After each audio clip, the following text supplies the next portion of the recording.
Assalamualaikum warahmatullahi wabarakatuh. Sebelumnya perkenalkan saya Umar Nurido NIM 1810100. Di sini saya akan mempresentasikan tentang konsep dan siklus perencanaan pembangunan.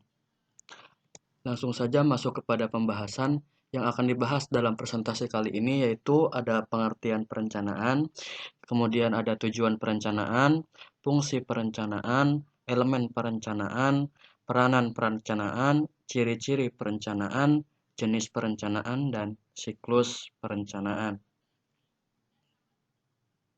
Yang pertama ada pengertian perencanaan. Menurut Conyers and Hill, perencanaan adalah proses yang kontinu, terdiri dari keputusan atau pilihan dari berbagai cara untuk menggunakan sumber daya yang ada, dengan sasaran untuk mencapai tujuan tertentu di masa mendatang.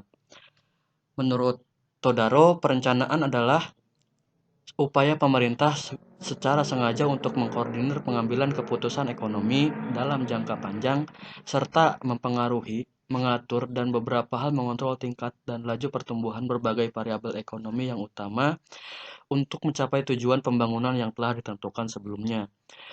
Pengertian perencanaan menurut Jigan adalah teknik ataupun cara untuk mencapai tujuan, untuk mewujudkan maksud dan sasaran tertentu yang telah ditentukan sebelumnya, dan telah dirumuskan dengan baik oleh Badan Perencana Pusat.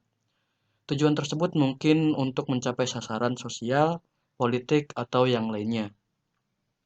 Pengertian perencanaan menurut Sistem Perencanaan Pembangunan Nasional, perencanaan adalah salah satu kesatuan tata cara perencanaan pembangunan untuk menghasilkan rencana-rencana pembangunan dalam jangka panjang, menengah, dan tahunan yang dilaksanakan oleh unsur penyelenggara negara dan masyarakat di tingkat pusat dan daerah.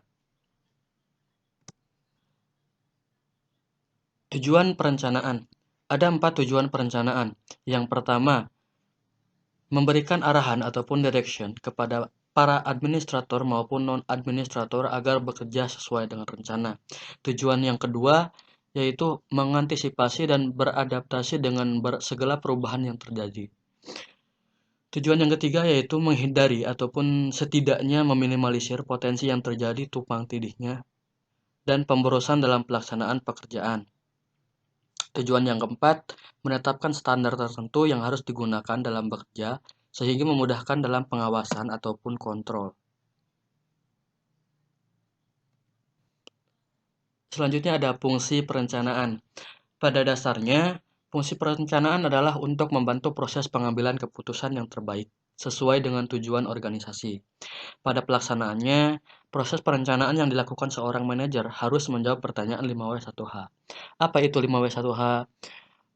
Yang pertama ada what. What itu maksudnya apa tujuan yang ingin dicapai oleh organisasi. Yang kedua ada why. Why ini artinya mengapa hal tersebut menjadi tujuan organisasi. Yang ketiga ada where. Where ini maksudnya di mana lokasi yang paling tepat untuk mencapai tujuan tersebut. Keempat ada when.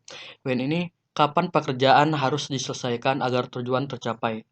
Biasanya ini berhubungan dengan jadwal. Yang kelima ada who. Who ini maksudnya siapa orang-orang yang tepat yang harus dipilih untuk melaksanakan pekerjaan sehubungan dengan tujuan organisasi. Yang terakhir ada how. How ini maksudnya bagaimana metode ataupun cara melaksanakan pekerjaan dalam upaya pencapaian tujuan organisasi. Selanjutnya ada elemen perencanaan.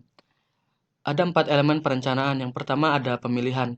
Merencanakan berarti memilih. Maksudnya yaitu perencanaan merupakan sebuah proses untuk memilih di antara berbagai kegiatan yang diinginkan.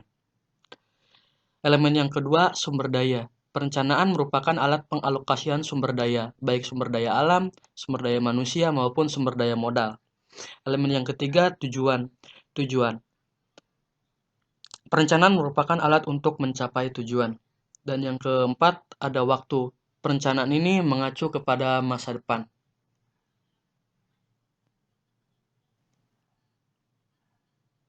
Selanjutnya ada peranan perencanaan. Ada 4 peranan perencanaan. Yang pertama, untuk mengatasi kegagalan pasar. Yang kedua, memobilisasi dan alokasi sumber daya. Yang ketiga, mengatasi dampak psikologis dan sikap ataupun pendirian.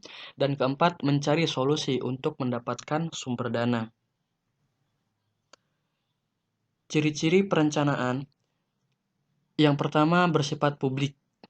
Yang kedua, berorientasi pada masa depan.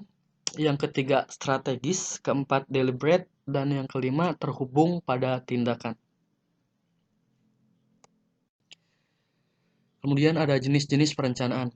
Secara umum, perencanaan dapat dibedakan menjadi tiga, yaitu berdasarkan ruang lingkupnya, berdasarkan tingkatannya, dan juga berdasarkan jangka waktunya. Berdasarkan ruang lingkupnya, rencana dibagi menjadi tiga. Yang pertama ada rencana strategis atau strategic planning, yang kedua ada rencana taktis atau tactical planning, dan yang ketiga ada rencana terintegrasi atau integrated planning. Berdasarkan tingkatannya, rencana juga dibagi menjadi tiga. Yang pertama ada rencana induk atau master plan, yang kedua rencana operasional atau operational planning, dan yang ketiga ada rencana harian atau day-to-day planning. Berdasarkan jangka waktunya, rencana juga dibagi menjadi tiga. Yang pertama ada rencana jangka pendek atau short range planning, yang kedua ada rencana jangka menengah atau medium range planning, dan yang ketiga ada rencana jangka panjang atau long term planning. Kemudian selanjutnya ada siklus perencanaan. Bisa dilihat di sini bahwa ada 6 siklus perencanaan. Yang pertama perencanaan. Dari perencanaan itu kemudian masuk ke pemrograman, dari pemrograman masuk ke penganggaran masuk ke pengorganisasian, dari pengorganisasian diimplementasikan, sesudah diimplementasikan masuk ke pengendalian.